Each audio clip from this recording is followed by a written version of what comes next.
Hello all. இந்த வீடியோவில் நம்ம ஆக்ட்ரஸ் கனகா அவங்கள பற்றி தாங்க பார்க்க போகிறோம்.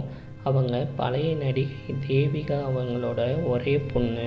கங்கை அமரன் அவர்களால் கரகாட்டக்காரன் படத்தில் ஹீரோயினாக அறிமுகப்படுத்தப்பட்டாங்க.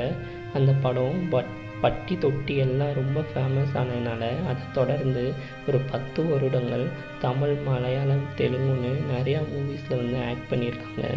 தமிழில் பார்த்தோன்னா பெரிய வீட்டு பண்ணக்காரன், அதிசய பிறவி, சாத்தான் சொல்லை தட்டாதே, கும்பகரை தங்கையா, கோயில் காலை அப்படின்னு நிறையா மூவிஸில் ஆக்ட் பண்ணியிருக்காங்க. மலையாளத்தில் காட்ஃபாதர்னு அவங்க நடித்த படம் பெரிய ஹிட்டுங்க.